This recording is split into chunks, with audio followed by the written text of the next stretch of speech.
Hello friends, মিঠুর পাকশালায় আপনাদের সবাইকে স্বাগত।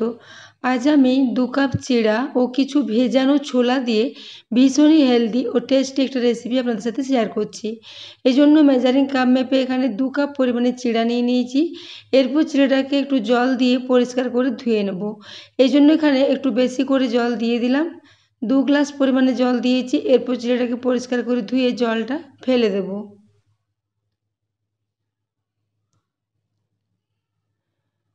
তো দেখুন চিড়ের জলটা পুরো ঝরিয়ে নিয়েছি। চিড়েটাকে এখন এইরকম অবস্থায় ঢাকা দিয়ে প্রায় 10 মিনিটের জন্য রেস্টে রেখে দেব। তো দেখুন চিড়েটা এখন খুব ভালো মতো ভিজে গেছে। এরপর এটাকে ঢাকা দিয়ে রেখে দিচ্ছি। এটা এখন 10 মিনিটের জন্য থাক। এদিকে আমি কিছু ভেজানো ছোলা নিয়েছি, প্রায় 1/4 কাপ পরিমাণে ছোলা আমি 4 ঘন্টা আগে ভিজিয়ে রেখেছিলাম। তো ছোলাটা এখন খুব ভালো মতো ভিজে গেছে। এরপর এটাকে ধুয়ে পরিষ্কার করে একটা বাটিতে রেখে দিয়েছিলাম। তো এরপরে পুরো ছোলাটাকে একটা মিক্সির জারের মধ্যে নিয়ে নিচ্ছি। ওই সাথে 2 টুকরো আদা নিয়ে নিলাম ও 2টো কাঁচা লঙ্কা নিয়েছি। এরপর এখানে প্রায় 2 চামচ পরিমাণে জল দিয়ে এটাকে খুব মিহি করে একটু পেস্ট করে নিচ্ছি। এটাকে খুব বেশি জল দিয়ে একেবারে পাতলা করে পেস্ট করলে চলবে না, এরকম একটু শুকনো শুকনো অবস্থায় পেস্ট করে নিতে হবে। তো এটার মধ্যে যদি কোনো দানা থেকে যায় তাতেও কোনো অসুবিধে নেই। এটা একদমই ফাইন মতো পেস্ট করতে হবে এমন কিছু নয়। তো এরকমভাবে একটা পেস্ট রেডি করে এটাকে সাইডে রেখে দিলাম। এইদিকে আমি গ্যাসে একটা কড়াই বসিয়ে দিয়েছি, তাতে 2 চা চামচ পরিমাণে সরষের তেল নিয়েছি। সরষের তেলটা গরম হয়ে এলে এখানে দিয়ে দিলাম 1/2 চা চামচ পরিমাণে গোটা জিরে। গোটা জিরেটাকে একটু তেলের মধ্যে ভেজে নেব। জিরেটা ভাজা হয়ে এলে এখানে দিয়ে দিচ্ছি হিং। প্রায় 1/2 টিস্পুন পরিমাণে এখানে হিং দিয়েছি। এই রেসিপিটা আমি সম্পূর্ণ নিরামিষভাবে তৈরি করেছি, তাই এখানে হিংয়ের ফ্লেভারটা ভীষণই ভালো লাগবে। তো সেই জন্য এখানে হিংটা দিয়ে দিলাম। হিংটা তেলের মধ্যে দিয়ে একটু ভেজেও নিলাম। এরপর ওই যে ডালটা বেটে রেখেছিলাম সেই ছোলার ডালের পেস্টটা এখানে দিয়ে দিচ্ছি। তো বন্ধুরা, আজকের এই রেসিপিটা যদি ভালো লেগে থাকে তাহলে অবশ্যই চ্যানেলটি সাবস্ক্রাইব করে আমার পাশে থাকবেন এবং পাশে থাকা বেল আইকনটি অবশ্যই প্রেস করে রাখবেন, তাহলে আমি যে কোনো নোটিফিকেশানে ছাড়ি না কেন তো সবার আগে আপনার কাছে পৌঁছে যাবে। তো পুরো ছোলার পেস্টটা এখানে নিয়ে নিয়েছি। এরপর এটাকে একটু এই তেলের মধ্যে নাড়াচাড়া করে ভেজে নেব।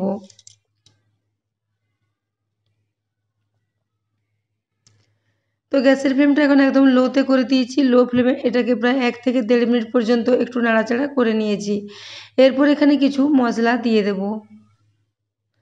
তো সবার প্রথমে এখানে দিয়ে দিচ্ছি স্বাদ মতো একটু লবণ। ওই সাথে দিয়ে দিচ্ছি 1/4 টিস্পুন পরিমাণে হলুদের গুঁড়ো। ওই সাথে দিয়ে দিচ্ছি 1 চা চামচ পরিমাণে ধনে গুঁড়ো। এই মশলাগুলো দিয়ে খুব ভালো করে আগে এই ছোলার পেস্টের সাথে মিশিয়ে নিচ্ছি।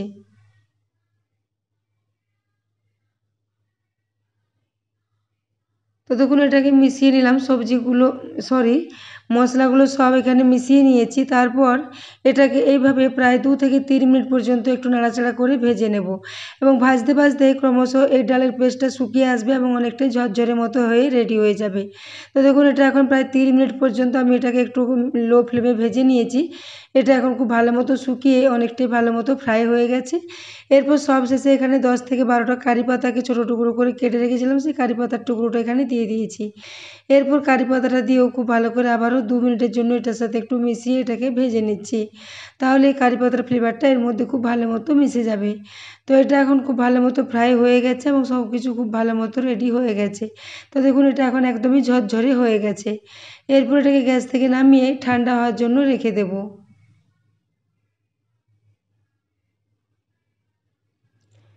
তো এটাকে এখন ঠান্ডা হওয়ার জন্য রেখে দিচ্ছি। এভাবে একটু নাড়াচাড়া করে ছড়িয়ে দিচ্ছি, তাহলে চটজলদি এটা ঠান্ডা হয়ে যাবে। তো দেখুন এটা খুব ভালো মতো রেডি হয়ে গেছে। এদিকে আমি যে চিড়েটা ভিজিয়ে রেখেছিলাম সেটাও খুব ভালো মতো ভিজে একদমই নরম হয়ে গেছে। এরপর ওই যে ছোলার ডালটা রেডি করে রেখেছি মশলা দিয়ে, ওই পুরো ডালের মিশ্রণটা এই চিড়ের সাথে নিয়ে নিচ্ছি। তো পুরো মিশ্রণটাকে এই চিড়ের সাথে নিয়ে নিয়েছি। এরপর এটাকে মেখে নেব। তো তার আগে আমার এখানে লবণটা একটু কম মনে হয়েছিল, সেজন্য আবার একটু লবণ দিয়ে দিলাম। যেহেতু চিড়ের সাথে কোনো লবণ দেওয়া হয়নি সেজন্য একটু লবণ এখানে দিয়ে দিয়েছি। তো লবণটা দেওয়ার পর হাতে করে এটাকে খুব ভালো করে একটু মেখে নেব। আমরা যেভাবে রুটি তৈরি করার ডো তৈরি করি সেরকমভাবে এটাকে একটা ডো মতো রেডি করে নিচ্ছি। তো বন্ধুরা আজকের রেসিপিটা যদি ভালো লেগে থাকে তাহলে অবশ্যই চ্যানেলটি সাবস্ক্রাইব করে আমার পাশে থাকবেন এবং পাশে থাকা বেল আইকনটি অবশ্যই প্রেস করে রাখবেন, তাহলে আমি যে কোনো নোটিফিকেশানই ছাড়ি না কেন তো সবার আগে আপনার কাছে পৌঁছে যাবে। তো দেখুন এখানে সব কিছু খুব ভালো করে হাতে করে এইভাবে একটু মিশিয়ে নিচ্ছি এবং এটা একটা বেশ নরম ডো মতো রেডি করে নিচ্ছি।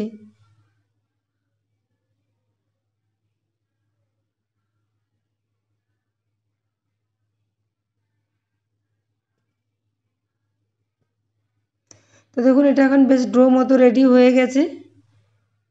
এরপর এটা আমি এই হাতটা ধুয়ে পরিষ্কার করে হাতে একটু তেল মাখিয়ে নিয়েছি।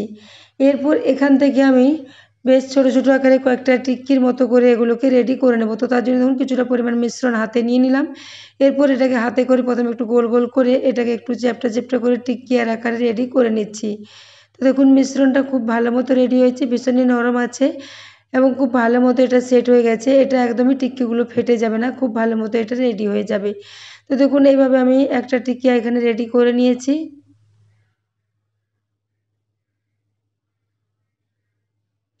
তো দেখুন একটা টিক্কি এখানে রেডি করে নিয়েছি, আবারও একটা আপনাদের দেখিয়ে দিচ্ছি। এখান থেকে বেশ কিছুটা পরিমাণে মিশ্রণ নিয়ে হাতে করে এইভাবে এটাকে একটু মেখে নিচ্ছি। তারপর এখানে চ্যাপ্টা চ্যাপ্টা টিক্কি আকারে এগুলোকে রেডি করে নেব। তো দেখুন এখানে দুটো টিক্কি আমার রেডি হয়ে গেছে।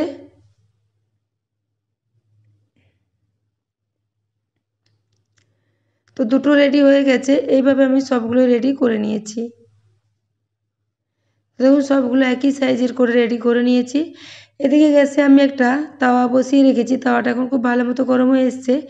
এখানে এই সময় দিয়ে দিচ্ছি 2 চা চামচ পরিমাণে ঘি। তো ঘি দিয়ে এটাকে একটু ফ্রাই করে নেব। তো দেখুন এরপর ঘিটাকে তাওয়ার চারিদিকে খুব ভালো করে একটু ছড়িয়ে নিচ্ছি।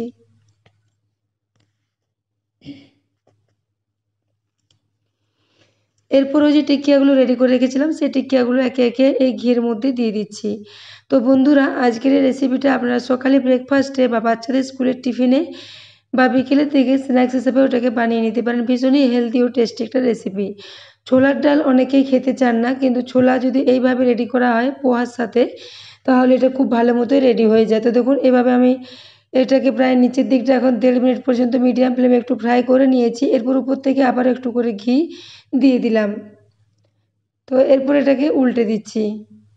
তো নিচের দিকটা প্রায় 1.5 মিনিট পর্যন্ত একদম মিডিয়াম ফ্লেমে ফ্রাই করেছি। তো দেখুন নিচের দিকটা বেশ হালকা লালচে কালারও চলে এসেছে।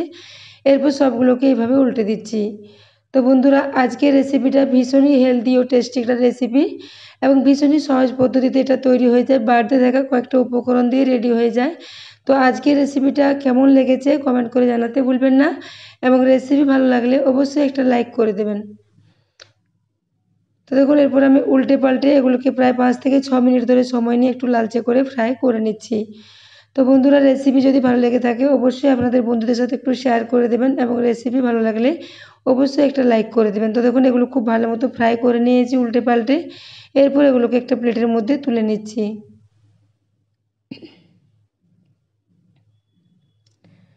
তো খুবই কম তেল মশলা দিয়ে এটা রেডি হয়েছে। এটাকে আপনারা বাচ্চাদের স্কুলের টিফিনের জন্য বানিয়ে দিতে পারেন এবং এগুলো ঠান্ডা হওয়ার পরেও একদমই শক্ত হয়ে যাবে না, ভীষণই নরম থাকবে। তো দেখুন এরপর এগুলোকে সমস্ত আমি তুলে নিলাম একটা প্লেটে, তারপর এগুলোকে সাজিয়ে নিয়ে সার্ভ করে দেবো। তো দেখুন এরপর এগুলোকে সাজিয়ে নিয়ে সার্ভ করে দিয়েছি। তো একটা আওয়াজটা আপনাদের দেখিয়ে দিচ্ছি।